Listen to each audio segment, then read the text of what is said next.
마리아와 마르다 이야기는 우리에게 너무나 잘 알려진 익숙한 이야기입니다. 그래서 너무 쉽게 지나치기도 하고 또 말씀을 듣는 게 최고라는 교훈으로 쉽게 마무리될 때가 많은 것 같습니다. 식사 준비를 하는 마르다와 예수님의 발치에서 말씀을 듣는 마리아가 등장합니다. 얼마 후 마르다는 마음이 분주해져 마리아를 부엌으로 부릅니다. 그러나 예수님은 마리아가 좋은 것을 택하였다고 말씀하시며 마리아가 계속해서 말씀을 들을 수 있게 하십니다.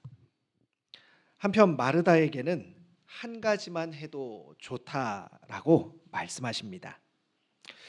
그래서 이 이야기에서 예수님은 분주하게 일하는 것보다 예수님의 말씀을 듣는 것이 더 유익하다고 말씀하시는 것처럼 느껴집니다. 실제로 그렇습니다. 우리는 너무나 바쁘게 살아갑니다. 너무나 분주하고 삶에 너무나 많은 일들이 있기 때문에 예수님께 우리의 시간과 마음을 집중하여서 하나님의 뜻을 묻고 하나님의 뜻을 이해하고 그 뜻대로 우리의 삶을 바꾸어 나가는 데에 많은 어려움이 있습니다. 그래서 분주하게 살아가다가 정작 중요한 걸 놓치고 살아갈 때가 많습니다. 얼마 전 목사님께서 말씀하셨던 변기를 위해 사셨던 그 권사님이 떠오릅니다. 분주하게 달려갈 뿐 정말 인생에서 중요한 것은 잃어버리고 사는 사람들이 많은 것이지요. 교회에서도 이런 일들은 종종 발견됩니다. 처음에는 은혜를 가지고 봉사를 시작했지만 여러 일들로 분주해져서 처음 마음을 잃어버린 채 일만 하게 되는 경우도 있습니다. 예수님을 사랑해서 시작한 일 때문에 예수님을 잃어버리고 있다면 당연히 일보다 예수님을 먼저 찾아야 할 것입니다. 그래서 오늘 우리가 살펴보고 있는 이 마리아와 마르다의 말씀은 섬기는 고 일하는 것보다 말씀 듣는 것이 더 좋다라고 해석되거나 혹은 마르다는 주도적으로 집안일을 하는 여성, 그의 반면 마리아는 수동적으로 예수님의 말씀을 듣고만 있는 여성으로 표현되기도 합니다. 하지만 이와 같은 해석들은 우리가 보고 있는 본문의 의미들을 잘 담아내지는 못하는 것 같습니다. 만약 섬기고 일하는 것은 별로 중요하지 않고 말씀을 듣는 것만 중요하다라고 한다면 우리는 쉽게 이분법적인 사고에 빠지게 될 것입니다. 섬기는 사람들의 섬김은 평가절하되고 말씀을 듣고 예배하는 일들만이 강조되게 될지도 모릅니다. 또 마르다가 주도적으로 집안일을 하는 반면 말씀을 듣는 마리아는 수동적으로 임하고 있다면 이 역시 마리아와 마르다에 대해서 평가가 절하된다라고 생각이 됩니다. 오늘 이야기를 좀 더 자세히 살펴보려면요, 몇 가지의 상황들을 이해할 필요가 있습니다. 누가복음에 기록된 특별한 이야기라는 점을 먼저 생각해 보아야 합니다. 정말 누가는 일하고 섬기는 것보다 예수님의 말씀을 듣는 일, 그것이 중요합니다라는 이야기를 하기 위해서 이 이야기를 기록했을까요? 정말로 그 이야기 때문에 그 이야기를 하고 싶어 누가복음에 기록된 이야기일까요? 누가복음은 사회적 약자들에게 관심이 많은 복음서입니다. 특별히 여성에 대한 관심이 많이 있는 복음서입니다. 그래서 누가복음의 별명은요, 여성을 위한 복음서, 여성들의 복음서라고 불리기까지 합니다. 그래서 예수님의 부활 이후 처음 예수님을 찾아갔던 것 역시 누가복음에는 여성들로 기록되어 있습니다. 그렇다면 이런 누가복음의 특별한 여성에 대한 관심사에 있어 오늘 본문에 등장하는 이 여성들의 특별한 역할이 있지 않을까요? 마리아와 마르다라는 이 두 여성들의 이야기에 관심을 가질 필요가 있다는 것입니다. 또 두 번째로는요, 1세기 지중해 사회에서 여성들의 사회적 역할에 대해서 생각해 볼 필요가 있습니다. 당시 사회에는 가부장적인 사회였으며 남성과 여성이 공간과 역할에 있어 확연한 구분을 가지고 있었습니다. 필로가 쓴 특별법에 따른 율법서에는 이런 내용이 기록되어 있습니다. 많은 사람들이 모이는 시장과 공의회실, 법정, 집회와 모임들과 전쟁과 평화에 관련된 논쟁과 활동으로 가득한 공개된 삶은 남자에게 적합하다. 그러나 집을 돌보고 가정에 머무는 것은 여자에게 더 적합한 의무이다. 처녀들은 집에 가장 깊숙한 문 안쪽에 있는 방을 소유하고 성숙한 여자는 현관과 바깥들을 넘어가서는 안 된다. 지금 우리 사회에서는 이해하기가 어렵죠. 고대 철학자 히에로클레스는 자신의 책에서 이렇게 이야기했습니다. 무엇보다도 먼저 나는 한 가정이 유지되는 일들에 대해 말해야 한다. 그것들은 보통의 방식 안에서 분리되어야 한다. 즉 남편에게 농업과 상업, 도시의 일들과 관련된 것들이 할당되어야 한다.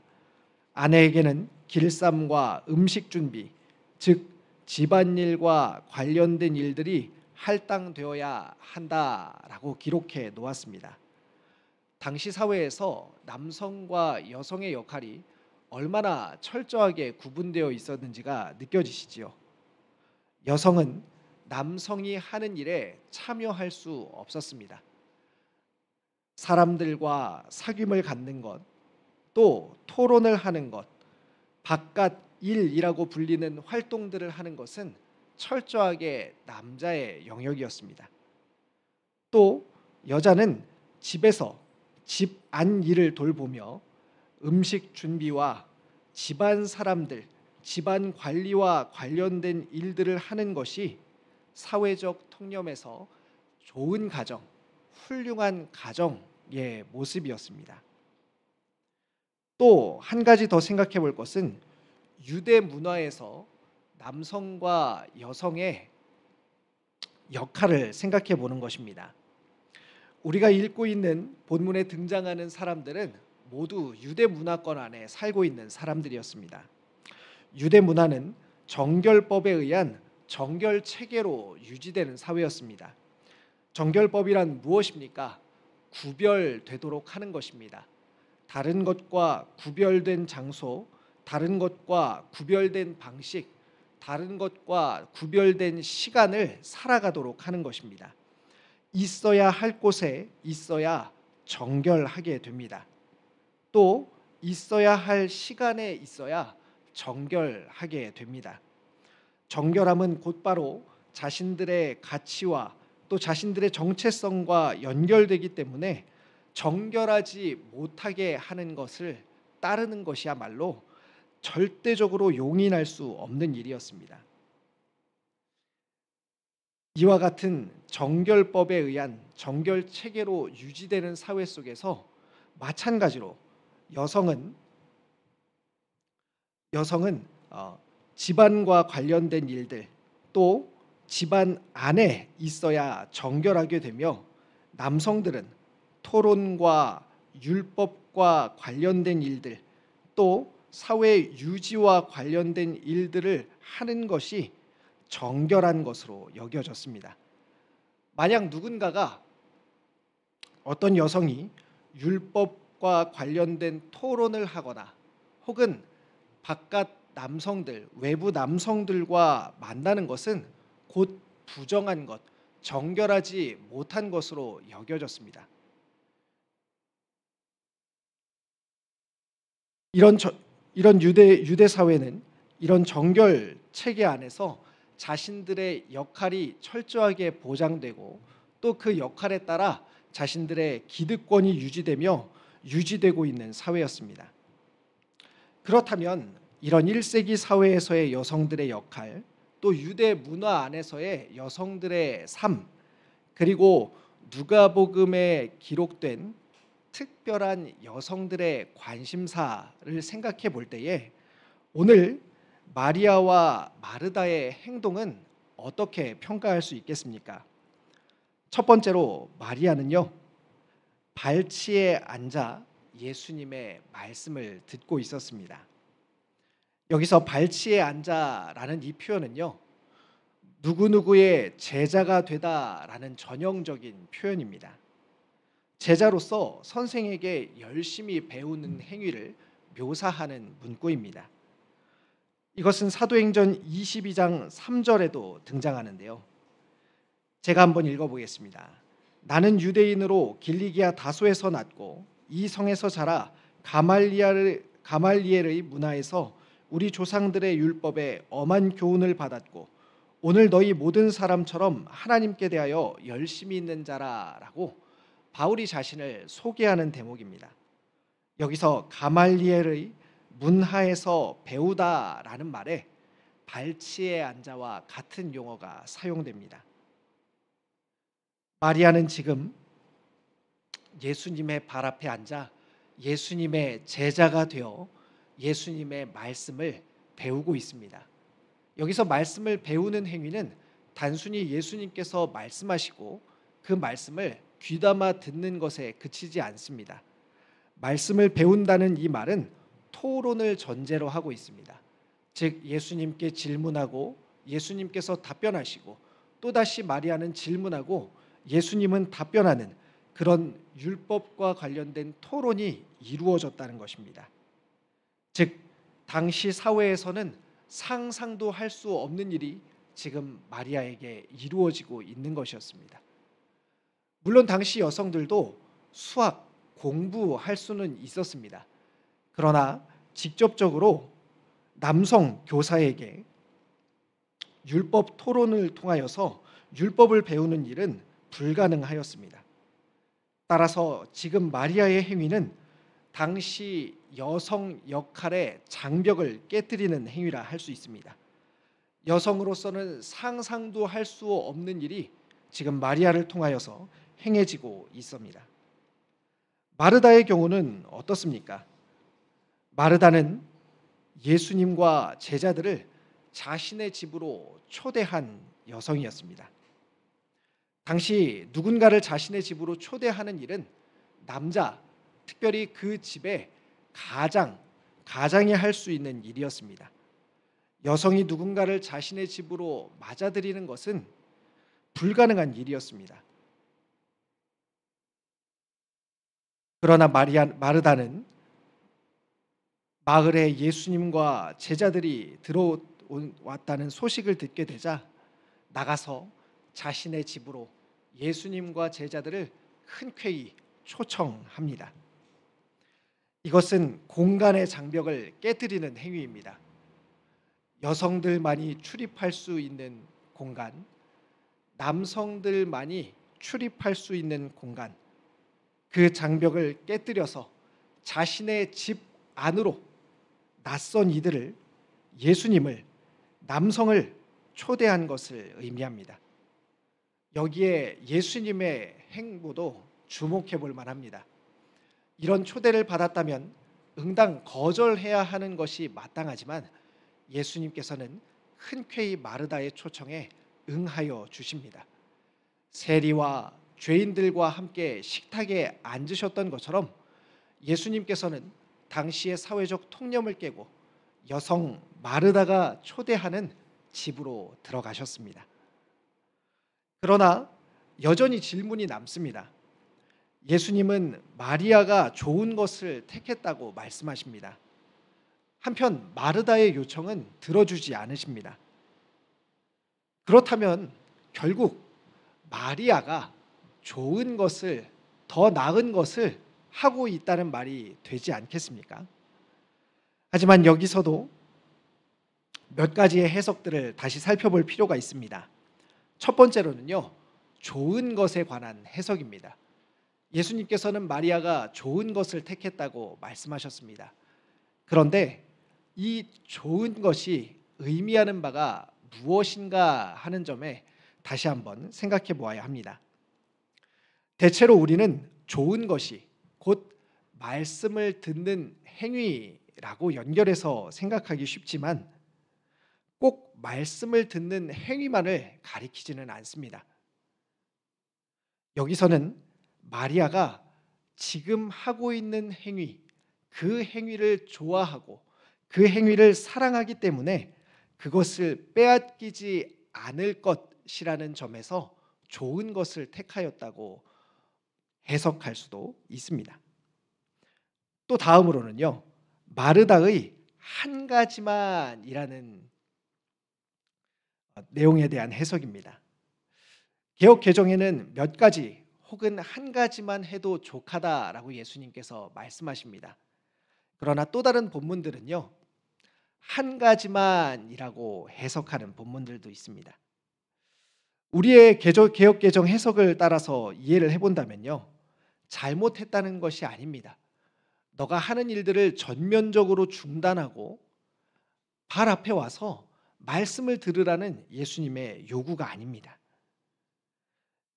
내가 하나님 나라를 사는 방식에서 기쁨과 의미를 빼앗기지 말라는 말입니다. 이것은 앞서 마리아는 지금 것이 좋기 때문에 그것을 빼앗기지 않을 것이라는 예수님의 말씀과도 잘 연결이 됩니다. 즉 예수님의 결론은요, 말씀을 듣고 있는 마리아의 행위도 유지되고 또 섬기는 것을 위하여 일하고 있는 마르다의 행위도 유지되도록 하고 있다는 것이지요. 마르다가 수정되어야 할 것이 있다면 그것은 여전히 유대적 가치관에 의한 여성은 집안일, 부엌 일을 잘 해야 한다, 사람들을 잘 대접해야만 한다라는 그 가치관과 계속해서 싸우고 있다는 점입니다. 충돌하는 가치관 속에서 자신의 기쁨과 자신이 추구하는 하나님 나라의 가치를 살아가는데 조금은 부족한 점이 발견되고 있는 것이죠. 그렇다면 이와 같은 의미들을 살펴볼 때에 본문은 무엇을 말하고자 하는 것일까요? 우리가 읽은 본문 앞에는 선한 사마리아인의 이야기가 등장합니다. 그리고 그보다 큰 구조 안에서는 영생과 관련한 주제 안에 마리아와 마르다 이야기가 포함되어 있습니다. 앞에 있는 선한 사마리아인의 이야기와 연결해 볼 때에 진정한 예수님 사랑은 봉사와 무관하지 않다는 해석을 끌어낼 수 있습니다. 그저 말씀만 듣는, 말씀만 사랑하는 사랑이 아니라 그 말씀을 통하여서 다른 이들을 섬기는 섬김이 함께 동반되어야 한다고 말하는 것이죠. 또한 하나님 나라를 사는 백성은 예수님의 말씀을 배우고 이웃을 대접하는 일, 즉 이웃 사랑의 적극적인 삶을 산다는 점에서도 앞의 맥락과 이어질 수 있습니다. 그리고 때때로 이것들을 위하여서 사회적 통념을 깨뜨리고 사회적 고정관념을 넘어서기도 한다는 것을 마리아와 마르다는 우리에게 보여줍니다. 말씀을 정리해 보겠습니다. 성경은 마르다가 세속적이라거나 혹은 주변 사람들을 괴롭게 하는 일 중독자라고 말하지 않습니다. 예수님께서는 마르다가 하는 일 역시 귀한 일이라고 이야기해 주시며 마르다가 마리아와 같이 자신이 가진 귀하고 소중한 것을 빼앗기지 않기를 바라셨습니다. 그녀는 그녀의 방식으로 하나님 나라를 살고 있는 또 한 사람의 제자였습니다. 또 한 가지는 마리아와 마르다 모두 세상의 기대를 따르지 않고 남성과 여성이 평등한 하나님 나라의 가치를 실현하며 살고 있는 예수 그리스도의 제자였다는 점입니다. 그렇다면 이것을 우리의 삶에 어떻게 적용해 볼 수 있을까요? 한 세 가지 정도로 적용해 볼 수 있을 것 같습니다. 첫 번째로는요. 지금 밥코니아, 우리가 밥코니아를 진행하고 있는데요. 마르다와 너무 비슷하다라고 생각이 됩니다. 누군가를 초청하여 대접하는 일, 그 일에 힘을 쓰시기를 바랍니다. 그런 일들을 지속하시기를 바랍니다. 누군가를 대접하는 일이야말로 정말로 예수님을 사랑하는 일이며 이 세상의 가치를 따르지 않고 하나님의 가치를 따르는 일일 것입니다. 야, 내가 밥을 대접하는 것보다 헌금하는 게 더 좋은 일이 아닐까? 라고 생각하실 필요가 없다는 것입니다. 두 가지 모두 하나님을 사랑하는 너무너무 훌륭한 일입니다. 두 번째로는요. 하반기가 이제 시작됩니다.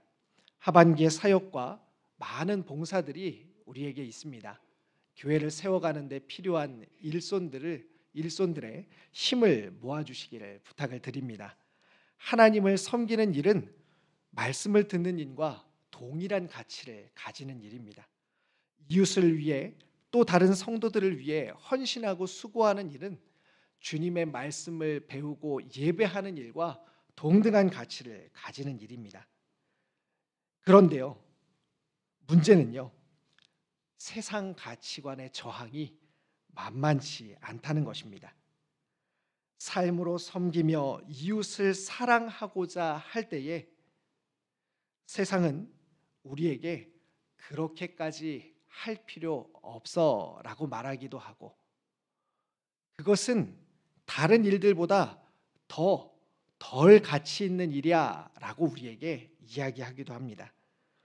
그런 사회적 통념을 넘어서서 하나님 나라를 살아갔던 마르다와 마리아처럼 하반기를 우리 모두가 말씀 충만하며 또 섬김 충만으로 살아가게 되기를 간절히 소망합니다.